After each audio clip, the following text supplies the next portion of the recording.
Welcome everyone. It's season 2 of P is for Plog, my weekly series that's going to be talking about my life as a professional plogger. A plogger is someone who picks up trash while running. I was doing it in my free time for 13 years, but now 2025 is my first full year as a professional plogger, or I hope it will be. We shall see. It's a 50-50 sort of balance whether it's going to work or not. Let's get cracking. Today's episode is P is for past year. We're going to be reviewing what happened last year. Let's get going.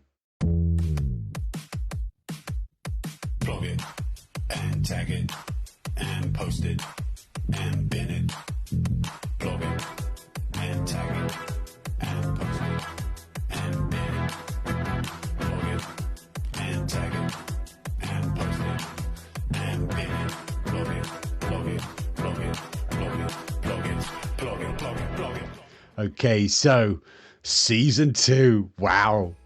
I always thought, how do these people come up with, okay, is this season 1, season 2? For me, it just happened naturally. I was just so crazy busy over the Christmas period and even into today, up until the middle of January. And I just didn't have time to do this or to edit it.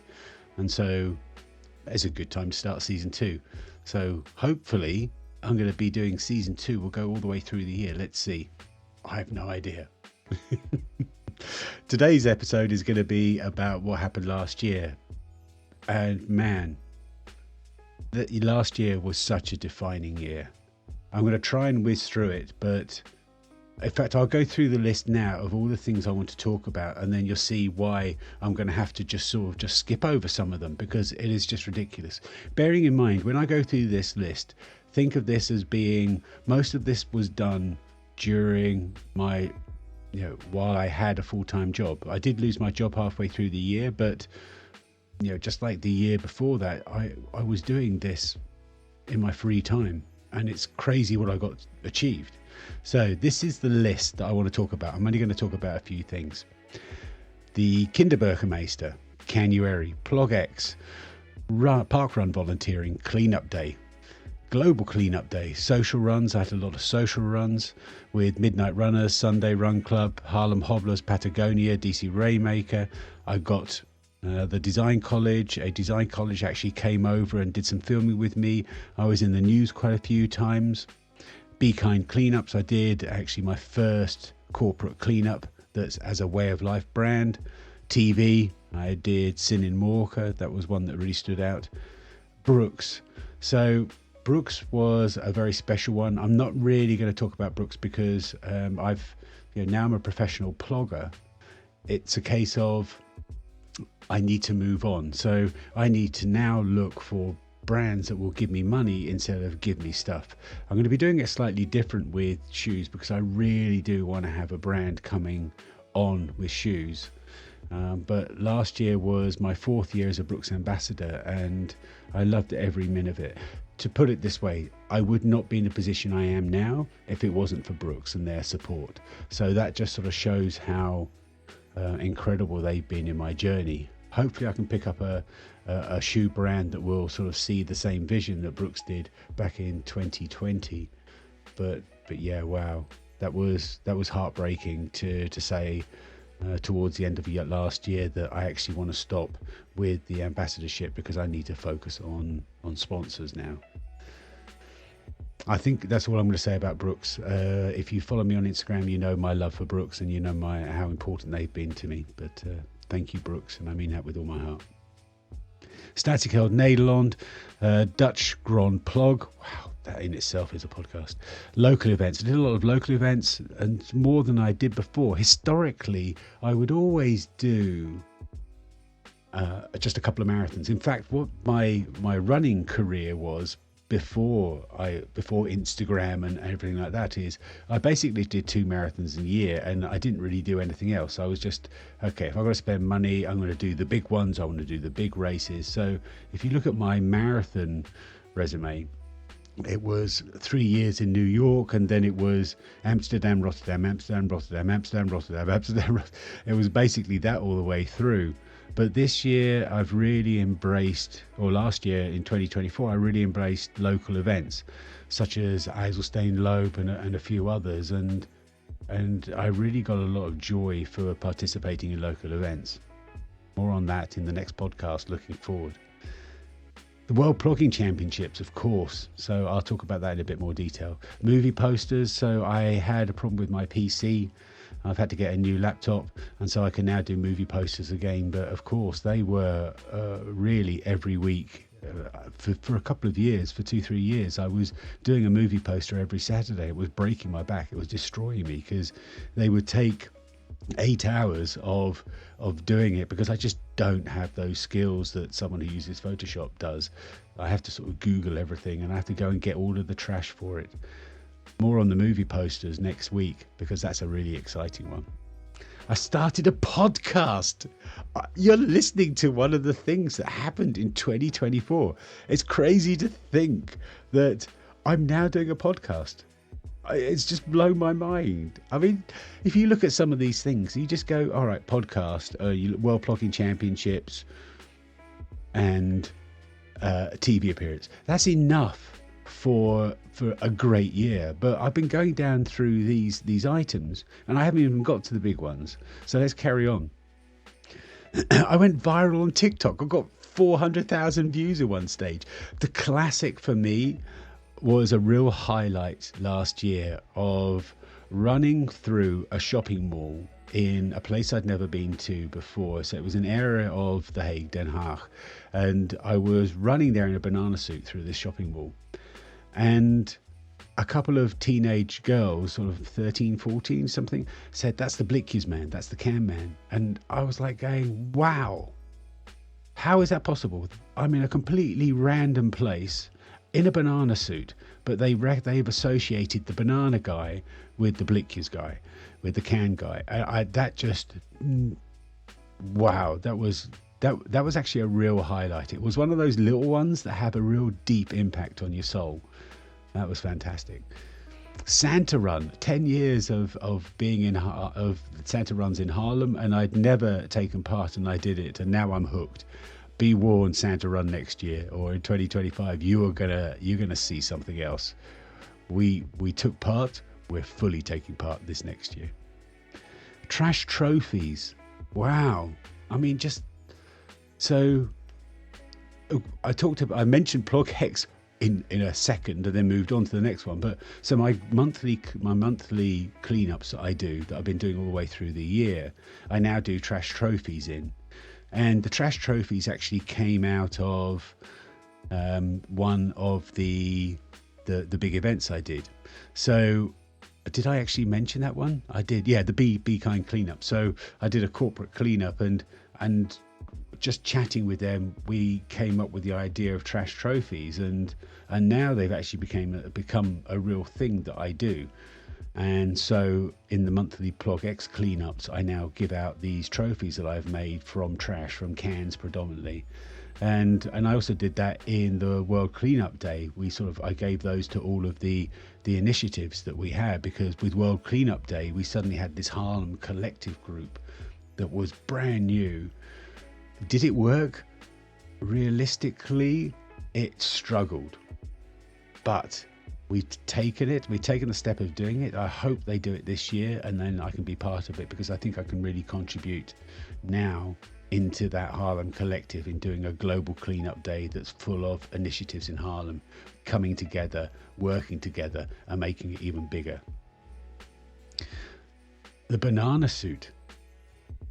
I mean, if you just look at the number of times I ran in the banana suit, it's crazy, and to have one of those with a sponsor's name, or a couple of them now have got a sponsor's name on it.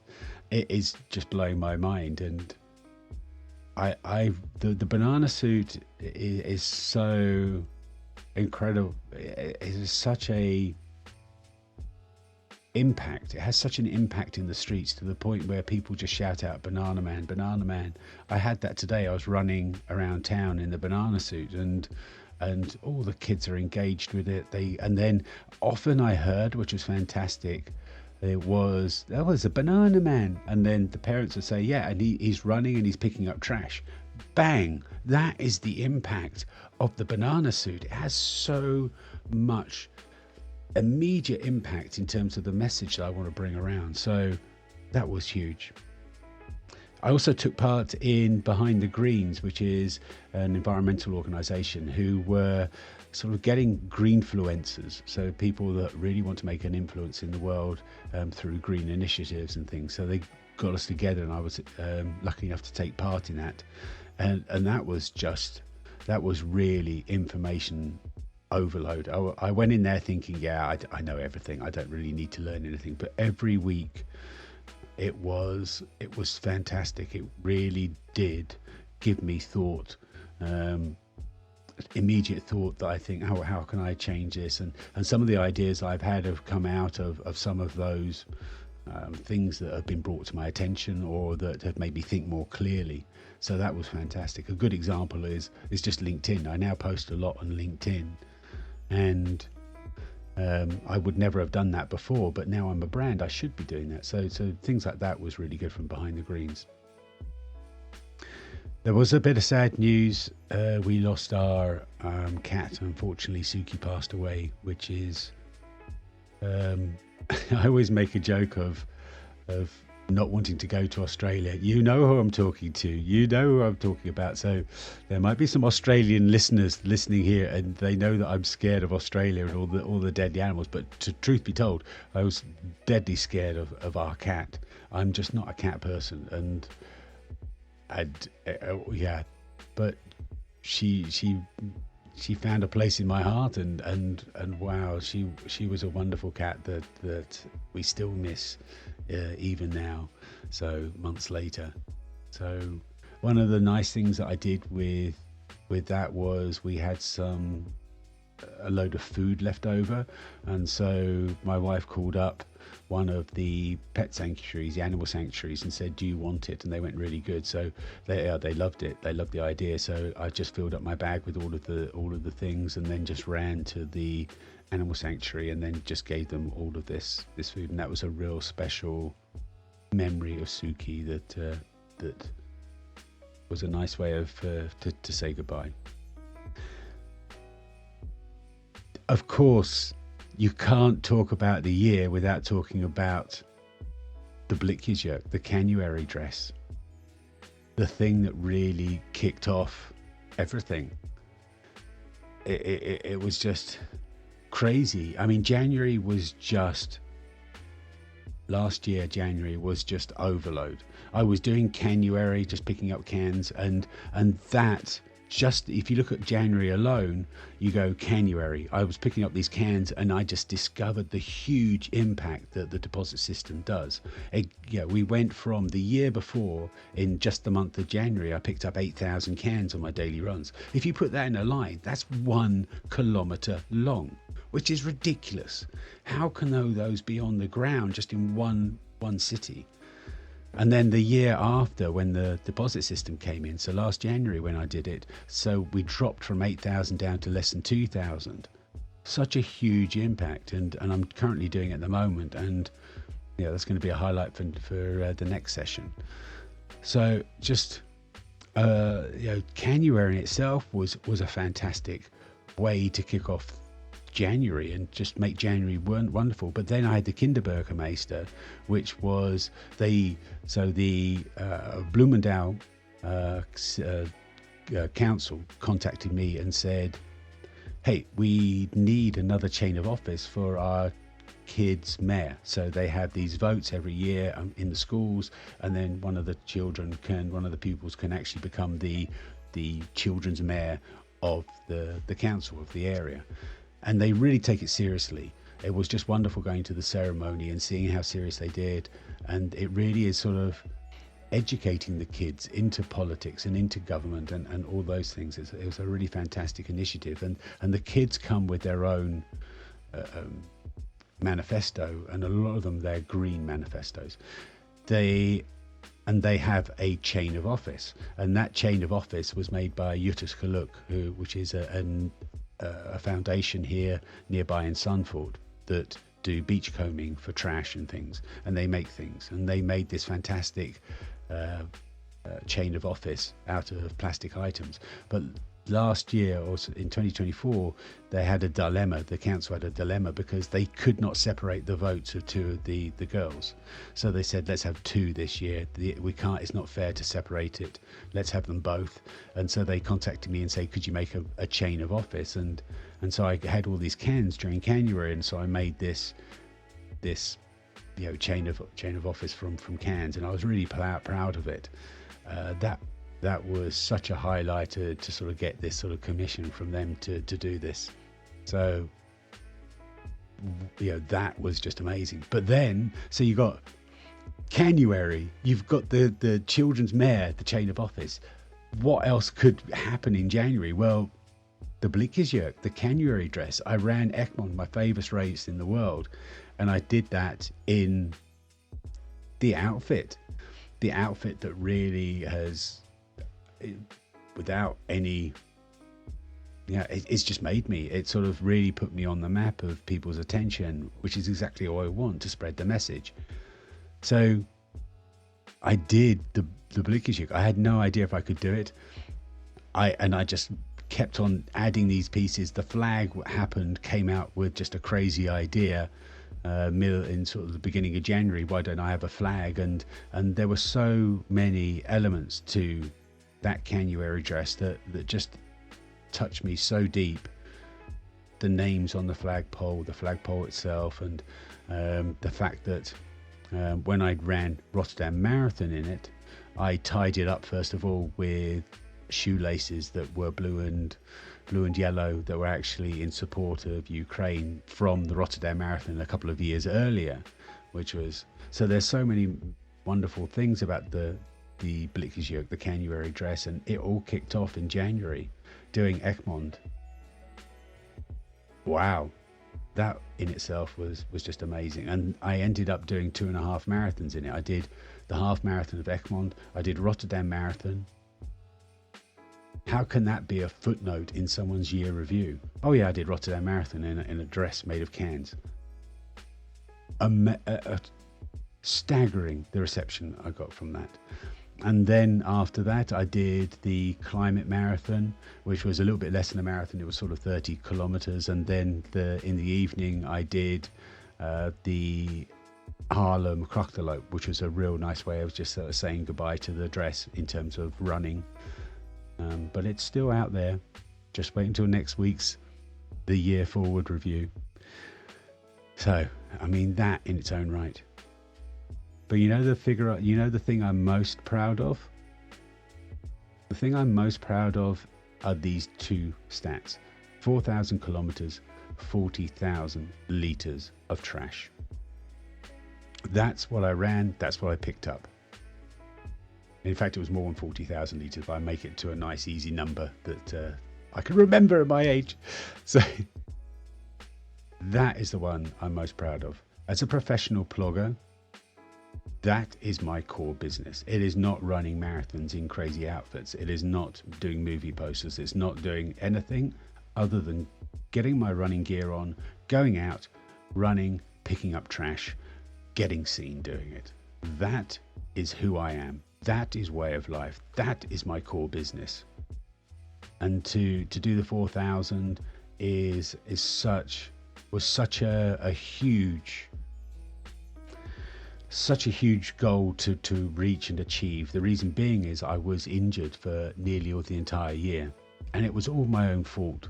So I got injured the year before, and I didn't realize it, but I was resting up. It was getting better, then I was going out running and it got worse again. I just couldn't figure out why this injury wouldn't heal, and it was because I had compression sleeves, calf sleeves on, that I've been such a huge fan and loved and been a champion for 10 years. Perhaps even, for more than 10 years I've been using calf sleeves and love them and think they're fantastic.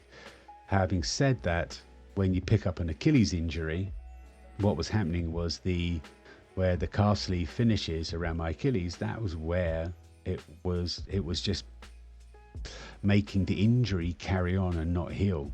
And I didn't realize that until something triggered last year. And then I tried it without the calf sleeves and I realized, oh, hang on, the pain's gone. And now I'm running 100 kilometers a week just by not using calf sleeves. It puts me in an awful dilemma because I kind of, on one hand, I still love them and I love the benefits. But in this case, it just completely backfired on me and it made me really have a horrible injury that I have to kept on. I couldn't get a lot of running done, but to still get that 4,000 kilometers in at the end of the year, which was basically I had to run 2,500 in the second half of the year. And I was so thrilled to get that one. Wow. I mean, that's just ridiculous, right? That is a ridiculous number of things. And I've whizzed through. I doubt you can actually keep up. I'm recording this really as a posterity, sort of just as a thing that I need to do every year. And just like say, look, I've done this. This was happened last year. And I'm really proud of it. It's not just a regular podcast. It's literally just going through a list. And that is a crazy list. But none of that compares to the big thing that happened. Losing my job. I'd been doing this for 13 years alongside a full-time job. I'm the main income provider in the household, and I've got 2 adult kids and a wife, and they're all creative. They are so creative, and I'm so proud of them. For me to lose my job means that suddenly we're going to struggle paying the mortgage. Suddenly we're going to struggle doing things, and perhaps they need to make sacrifices as well. They need to give up their creativity to make sure we can pay for things. So I lost my job, and then the next day I found this perfect job for me, and I didn't get it in the end, and rightly so. I screwed up the second interview, but it was such a perfect job. If you had written down what is Paul's perfect job, this was it. It was literally, I went to this place to see, have they got a job? Oh, they've got a job. It's the job I can do. And I didn't get it. And that put me at rock bottom. That knocked me so far back, and I just could not handle it. But then I got saved by the unemployment agency here, the UWV, by them saying, you can do something else. So here I am, professional plogger. Here I am on season 2 of a podcast of my life as a professional plogger.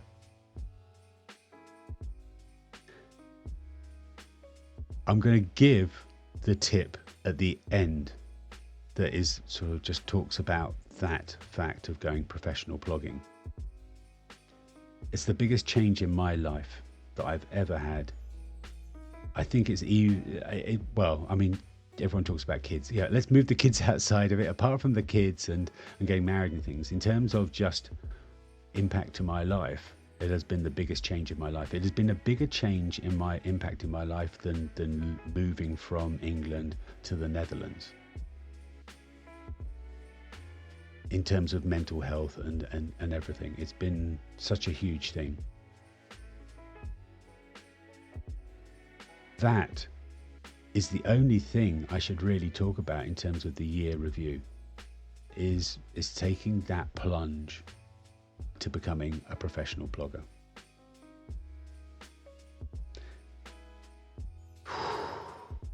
That's a year and a half, huh? And 2025 is looking even crazier. I always said,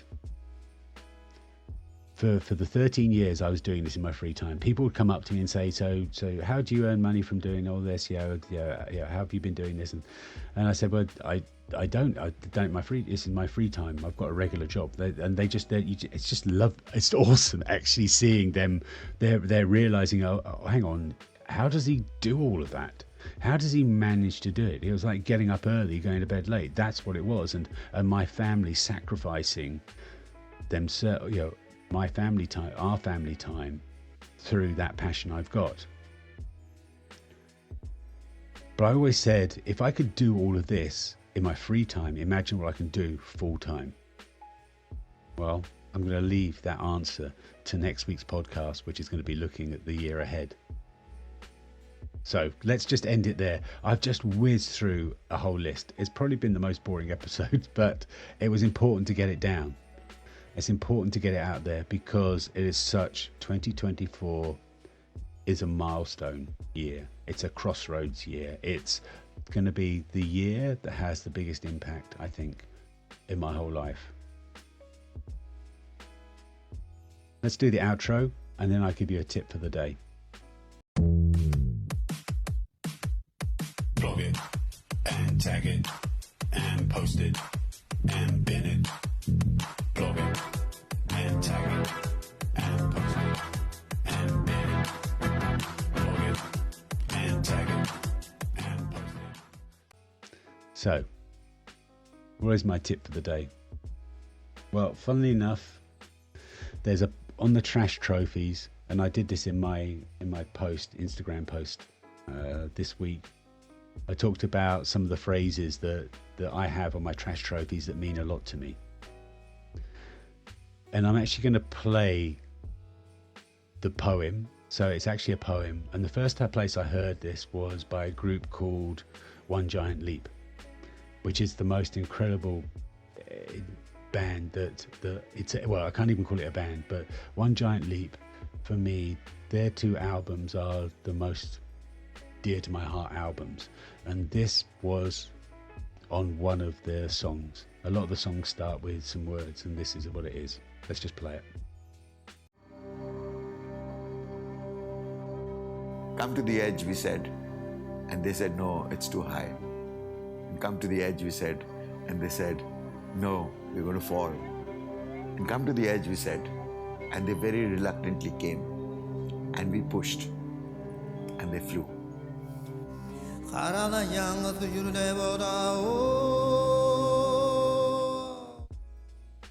Hopefully that's not going to get cut out and I'm going to be allowed to keep it in there, but that poem means so much to me. My biggest tip in terms of plogging is give it a go. Take the plunge.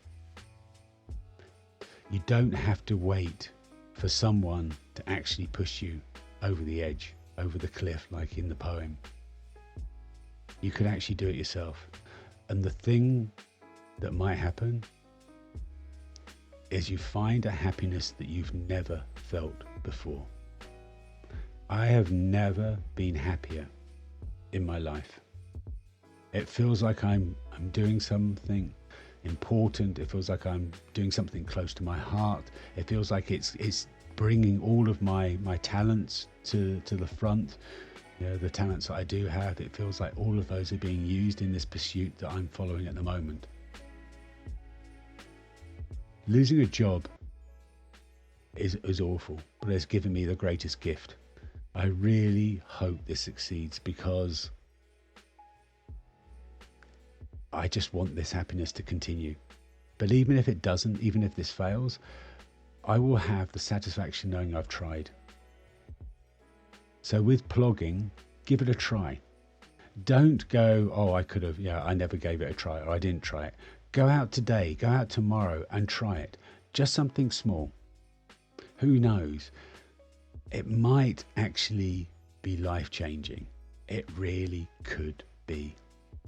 And of course, if we all do it, it's life-changing for everyone. It can save the world in so many ways. The simple act of bending down, picking up something, putting it in the bin.